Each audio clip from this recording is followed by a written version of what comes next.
Ah, you tuned in once again then for another high definition Timeswitch video. Now it's looking a little blurred. Don't worry, don't adjust your screens, your YouTube or whatever. Okay, I've got it deliberately blurred like that because the Timeswitch that we're going to be looking at today is made by Venner, and it looks a little bit like this. There it is then. Okay, coming straight into focus there when I press the automatic focus, and the model we're going to be looking at then is MD2 QPS. As you can see on this one then, if I zoom out, it has a die-cast aluminium case with it, with a glass viewing window on the front. Embossed into the front door of the Timeswitch, it says Venner in it, with the Venner logo. On some of these Timeswitches that has actually been infilled with red, but for some unknown reason it's not been done on this one. So there it is. You can see some of the specifications in there already, and this one is actually an AMF Venner, okay, which is not one of the old ones. It's quite a like a recent redo sort of version. Okay, again, AMF, they were also more well known for like bowling alleys and things like that. Okay, so there we go. So this Timeswitch then, 200 to 250 volts, 50 Hz alternation frequency because it uses a synchro motor, and it's got a switching capacity of 30 amps resistive. We will be opening up the case and having a look around in there. Now, one thing I don't like about this front case is the fact that you cannot screw it closed. It's just got a little wee hole on the top for passing through a tamper evident seal, as you can see there. Okay, no facility to fix that closed with a fixing screw, which is a little annoying. I don't particularly like that. Most other Timeswitch manufacturers, there's a screw on there, and then you pass an anti-tamper seal through the screw. Quite clearly, Venner could not be bothered. Let's open that case up then and have a look around in there. I do have a little piece of wire of my own in there to hold it closed, so I will just bend that down a bit and release the little piece of wire, like so. That then hinges down. Okay, I would like to actually point out that when you close that, it doesn't just drop open, it does actually stay closed, because inside there's a little catch for holding it closed. And you can see that brass thing, copper thing on there. Not only does that hold it closed, it also provides an electrical earthing connection for the front there. Okay, there's like a fixing there and a fixing there for holding the glass in, but I don't think they're replaceable somehow.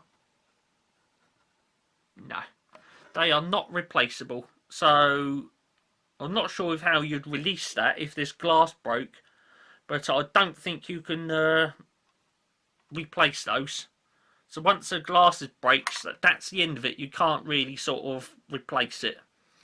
Okay, so it's obviously designed to be in such a fashion, if the glass breaks, you're then supposed to remove the case and throw it away. Now, there's a little notification label in there, and it says on it, to remove switch from case, release clip where fitted and lift out by knob or handle of at bottom and milled nut on, that's probably clock face. So what they're saying then is when you remove that, you pull on this little handle and the milled nut in there at the same time. It's going to be a little difficult to do that because this is not fixed on a wall. So I'm just going to get hold of the little carry handle and pull it. There we go, that just comes out. Let's look inside the pin base then. There it is, rather basic in there. Is that a 3 or 4 pin? It's a 4 pin base, this one. There it is then. So hole 1, hole 2, 3 and 4. And there should be an earthing facility in there somewhere. Okay, I'd like to think that nut right at the back here, this screw, you attach an earth wire onto that. Okay. You've got this little metallic thing here. Oh, that makes an interesting noise. Let's get that on the camera.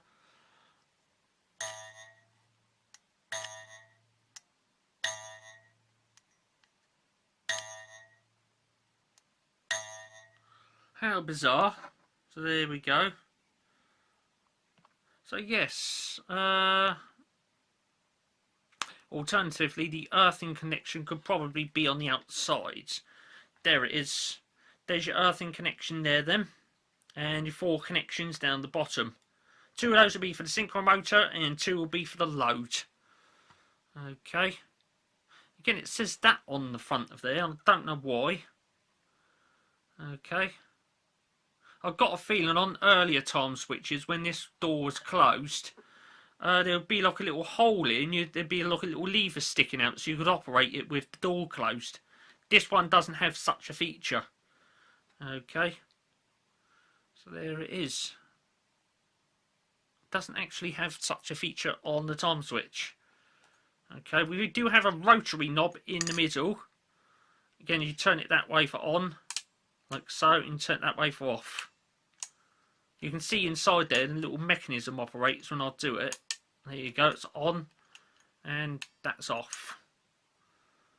Okay, let's adjust that camera angle and get in on that specification plate then. Right, we've already established at the beginning of the video that it's an MD2 QPS time switch. Okay. Yeah. So it says down there clock volts 200 to 250, but it also says it up there as well, which is a little odd.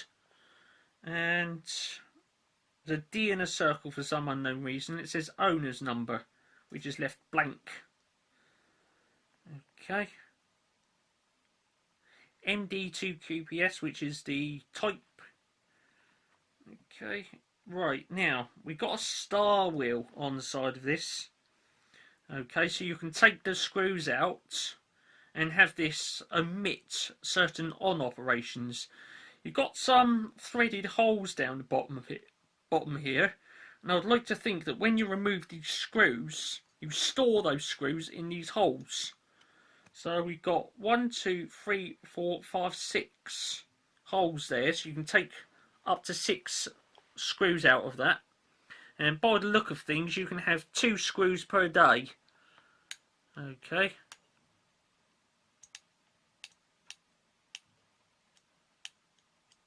So there we go. That's a star wheel. So you take these screws out and it omits certain operations. I don't know whether it's the on operations or the off. It's probably the on operations it omits. Okay.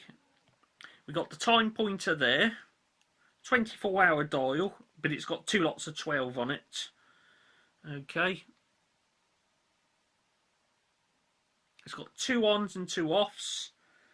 Okay, you've got on up there and off down there, and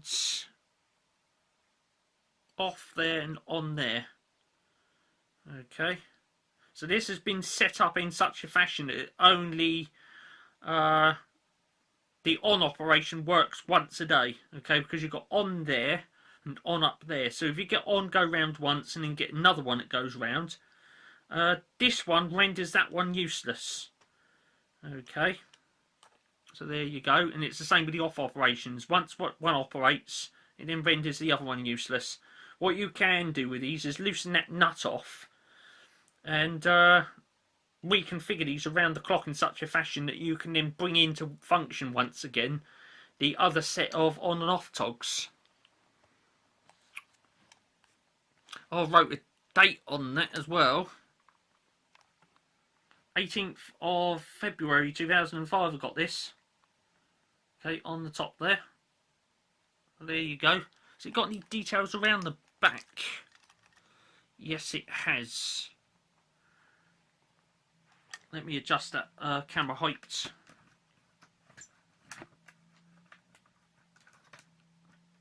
I mean, up we go. Right then.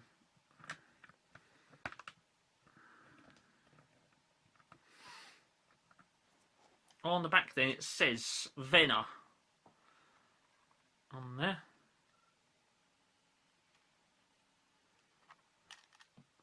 I'm going to sort that carry handle out on the front. Right, it says for controlled frequency circuits only. That basically means that this has got to run on 50 Hertz, as it says down there. Okay, amps has been left blank for some reason. Volts 200, 250. Owner's number has been left blank, and type has been left blank as well. So there you go. And this metallic part on here, I assume that's when it's plugged in that base. That funny flappy thing that we heard earlier presses up against that to provide an earthing connection. Okay. So there we go. Let's look at the pin base then. I've got two little skinny pins for the synchro motor. Okay. Sliced pin there for the 30 amp switching load. Little bus bar that goes through. Contacts are set in there.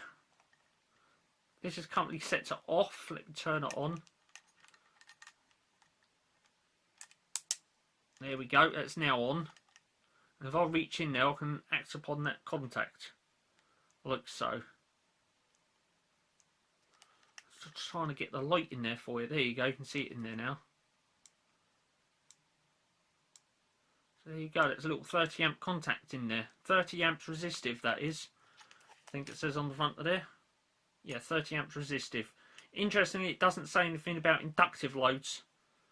So we've got a little indicator window there. It says off and on, so you know when it's on and off. There you go. It's now gone up to off. On and off. So you've got a little indicator window in it, so you can see when it's on and off. That's interesting. So there it is then. AMF Venner MD2 QPS. I don't think this one's ever been used. And I'm not going to use it anyway because it's just a time switch that's been added into collection. There's a number up there. LU7633. Okay. Again, that L and U, it could mean absolutely anything. But it would be interesting if that meant London Underground. Who knows? It could mean anything. So there you go. There's a pin base on it. Let's put it back into the case then. Again, flap that cover down. It is held closed. Look, if I wobble that, it doesn't just flap open. So that's there you go. It does come to the front there, and it's like a little catch that holds the door closed, and it also provides an electrical earthing connection. Okay, yeah. So they do sort of interact with each other in there, and hold that door closed. Okay, there you go. You can see it in there. Look. So there you go. There. So you can see how they interact in there and hold the door closed. Like so. Let's put the time switch back in the base then.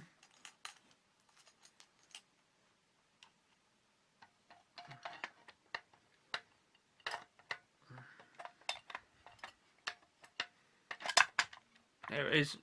Straight back in there then. There it is. I'm not sure how you're supposed to have that handle when it's in operation, whether you're supposed to have it down or up. I suppose it doesn't matter. Let's try and close the door with it downward then.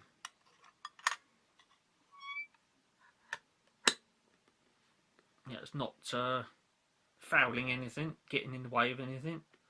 So maybe that can be down like that with the door closed, but I will put it upwards because it's more in there with it upwards. So there you go. AMF Venner time switch then. type MD2 QPS. I'd like to say thanks for tuning in to watch that one. A little bit later on, as and when I can, I should get more time switches up in front of the camera for a high definition reshoot. Or if I get any new, unique time switches that weren't on my previous channel, we shall be seeing them on this channel. Okay, I'd like to say thanks for tuning in. Stay tuned because there will be more videos coming up a little bit later as and when. Cheers for watching this one then.